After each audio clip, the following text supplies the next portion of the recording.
Lectura de Julio 10.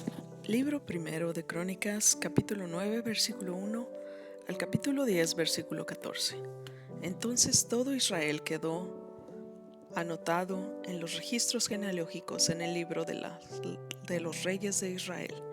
El pueblo de Judá fue desterrado a Babilonia porque fue infiel al Señor. Los primeros desterrados en regresar a las propiedades en sus antiguas ciudades fueron los sacerdotes, los levitas, los sirvientes del templo y otros israelitas. Algunas personas de las tribus de Judá, Benjamín, Efraín y Manasés volvieron y se establecieron en Jerusalén. Una familia que regresó fue la de Utai, hijo de Amiud, hijo de Omri, hijo de Imri, hijo de Bani, un descendiente de Fares, hijo de Judá. Otros que volvieron pertenecían al clan de los silonitas, entre ellos Asaías el mayor y sus hijos. Del clan de los seraitas regresó Jeuel junto con sus parientes. En total regresaron 690 familias de la tribu de Judá. De la tribu de Benjamín volvieron Salú, hijo de Mesulam, hijo de Jodobías, hijo de Asenua, y Neías, hijo de Jeroam, Ela, hijo de Uzi, hijo de Micri, y Mesulán, hijo de Cefatías, hijo de Reuel, hijo de Ibnías. Todos estos fueron jefes de los clanes y aparecían en los registros genealógicos. En total regresaron 956 familias de la tribu de Benjamín. Entre los sacerdotes que regresaron se encontraban Jedaías, Jeirab, Jaquín, Azarías, hijo de Hilcías, hijo de Mesulam, hijo de Sadoc, hijo de Meraoit, hijo de Agitod.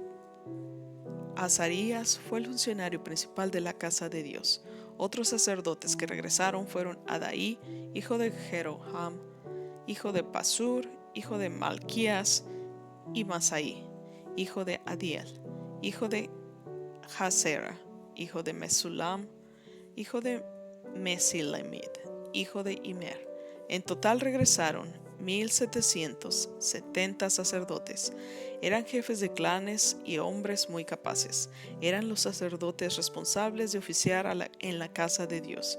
Los levitas que regresaron fueron Semaías, hijo de Jasub, hijo de Asricam, hijo de Jabasías, un descendiente de Merari, Babacar, Jerez, Galal, Matanías, hijo de Micaí, hijo de Sicri, hijo de Asaf, Obadías, hijo de Semaías, hijo de Galal, hijo de Jedutú, y Berequías, hijo de Asa, hijo de Elcana, quien vivió en la región de Neftofa. Los porteros que regresaron fueron Salum, Acub, Talmón, Ahimán y sus parientes. Salum fue el portero principal. Anteriormente eran responsables de la puerta del rey al oriente. Estos hombres servían como porteros para los campamentos de los levitas. Salum era hijo de Coré, un descendiente de Abisasaf, del clan de Coré. Él y sus parientes, los coreitas, eran responsables de cuidar la entrada del santuario, así como sus antepasados habían cuidado el tabernáculo en el campamento del Señor.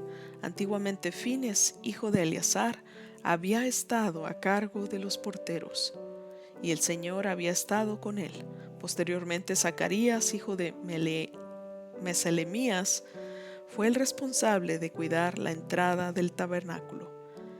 En total hubo 212 porteros en esos días y fueron registrados según las genealogías en sus aldeas. Como sus antepasados eran hombres de confianza, David y Samuel, el vidente, los asignaron a sus puestos. Estos porteros y sus descendientes por sus divisiones eran responsables de cuidar la entrada de la casa del Señor, cuando esa casa era una carpa. Los porteros estaban colocados en los 4 puntos cardinales al oriente, al occidente, al norte y al sur. Los parientes en las aldeas venían con regularidad para ayudarles con las responsabilidades durante los ciclos de los 7 días. Los 4 porteros principales, todos levitas, eran funcionarios de confianza, porque eran responsables de las habitaciones y de los tesoros de la casa de Dios. Pasaban la noche alrededor de la casa de Dios, ya que era su deber cuidarla y abrir las puertas cada mañana. Algunos de los porteros tenían a su cargo el cuidado de los diversos objetos empleados en el culto. Con el fin de impedir pérdidas, llevaban la cuenta cuando los sacaban y cuando los guardaban. Otros eran responsables del mobiliario, de los objetos en el santuario y de los suministros, como la harina selecta, el vino, el aceite de oliva, el incienso y las especies, pero eran los sacerdotes los que combinaban las especies. A Matatías, levita e hijo mayor de Salum, el coreíta, se le confió la preparación del pan utilizando para las ofrendas, y algunos de los miembros del clan de Coat tenían a su cargo la preparación del pan que se debía poner en la mesa cada día de descanso. Los músicos, todos levitas, provenientes, vivían en el templo, estaban exentos de otras responsabilidades, ya que estaban de servicio a todas horas. Todos estos hombres vivían en Jerusalén, eran cabezas de familias levitas y aparecían como líderes prominentes en los registros genealógicos. Jehiel, el padre de Gabaón, vivía en la ciudad de Gabaón. El nombre de su esposa era Maca, y su hijo mayor se llamaba Abdón. Los demás hijos de Jehiel fueron Sur, Cis, Baal, Ner, Nadab, Gedor, Ahio, Zacarías y Miclot. Miclot fue el padre de Simeán. Todas estas familias vivían unas cerca de otras en Jerusalén. Ner fue el padre de Cis. Cis fue el padre de Saúl. Saúl fue el padre de Jonatán, Malquisua, Abinadab y Esbal. Jonatán fue el padre de Merib-Baal. Merib-Baal fue el padre de Micaía. Los hijos de Micaía fueron Pitón, Melec, Tarea y Acaz. Acaz fue el padre de Jada. Jada fue el padre de Alemet, Asmebet y Simri. Simri fue el padre de Mosa. Mosa fue el padre de Bina. Refaías fue el hijo de Bina. Elasa fue el hijo de Refaías. Asel fue el hijo de Elasa.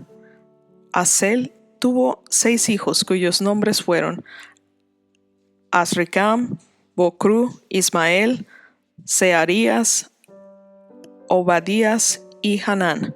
Estos fueron los hijos de Asel.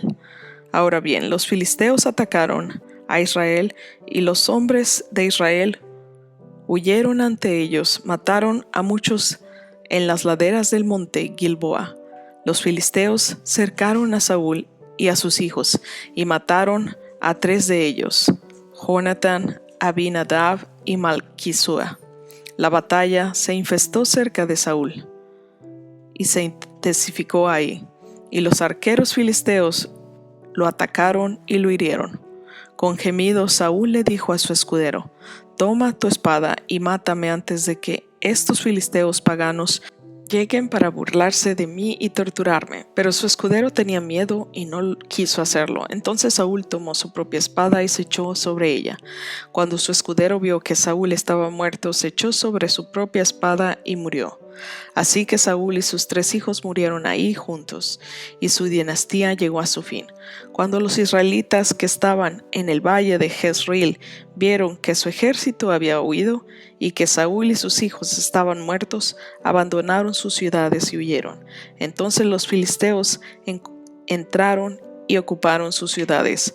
Al día siguiente, cuando los filisteos salieron a despojar a los muertos, encontraron los cuerpos de Saúl y de sus hijos en el monte Gilboa. Entonces le quitaron la armadura a Saúl y le cortaron la cabeza. Luego proclamaron las buenas noticias de la muerte de Saúl ante sus ídolos y a la gente en toda la tierra de Filistea.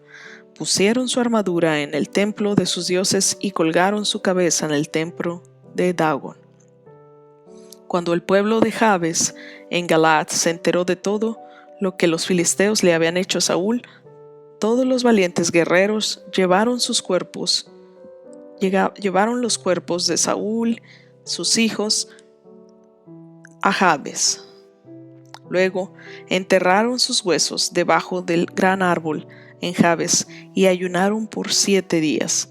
De manera que Saúl murió porque fue infiel al Señor, no obedeció al mandato del Señor e incluso consultó a una medium en lugar de buscar la dirección del Señor. Así que el Señor le quitó la vida y le entregó el reino a David, hijo de Isaí. Libro de Hechos, capítulo 27, versículos del 21 al 44. Nadie había comido en mucho tiempo. Finalmente Pablo reunió a toda la tripulación y le dijo: Señores, ustedes deberían haberme escuchado al principio y no haber salido de Creta.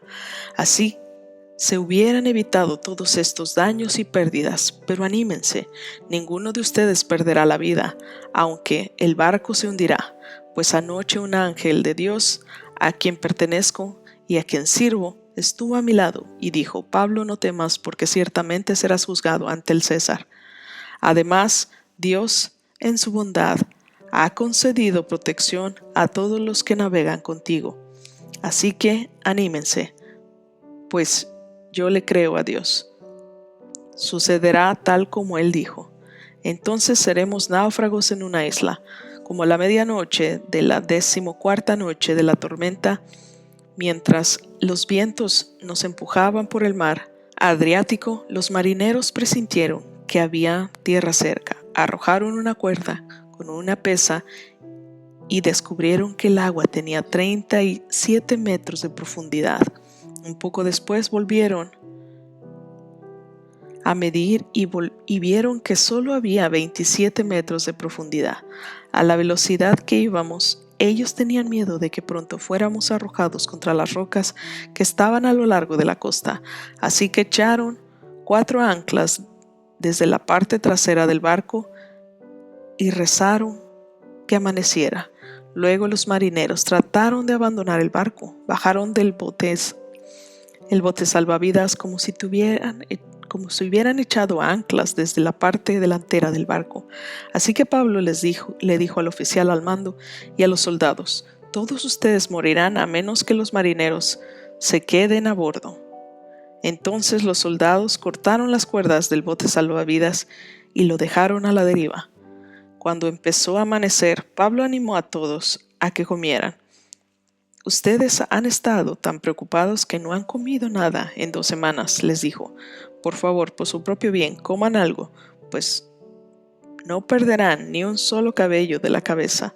Así que tomó un poco de pan, dio gracias a Dios delante de todos y partió un pedazo y se lo comió. Entonces todos se animaron y empezaron a comer.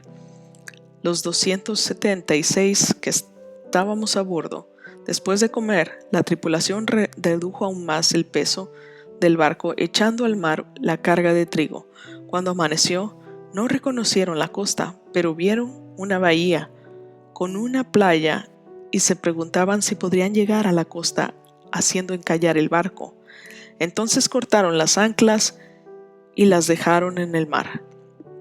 Luego soltaron los timones, izaron las velas de proa y se dirigieron a la costa, pero chocaron contra un banco de arena y el barco encalló demasiado rápido.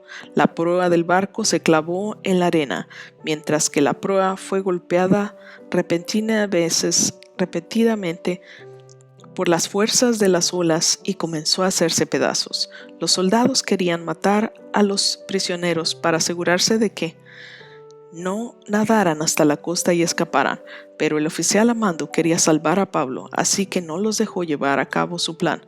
Luego les ordenó a todos los que sabían nadar que saltaran por la borda primero y se dirigieran a tierra firme. Los demás se sujetaron a tablas y restos del barco destruido, así que todos escaparon a salvo hasta la costa. Salmo 8, versículos del 1 al 9. Oh Señor, Señor nuestro, tu majestuoso nombre llena la tierra, tu gloria es más alta que los cielos. A los niños y a los bebés les has enseñado a hablar de tu fuerza. Así silencias a tus enemigos, a todos los que se te oponen. Cuando miro el cielo de noche y veo la obra de tus dedos, la luna y las estrellas que pusiste en su lugar, me pregunto, ¿qué son los simples mortales para que pienses en ellos, los seres humanos para que de ellos te ocupes. Sin embargo, lo hiciste un poco menor que Dios, los hiciste un poco menor que tú, y los coronaste de gloria y honor.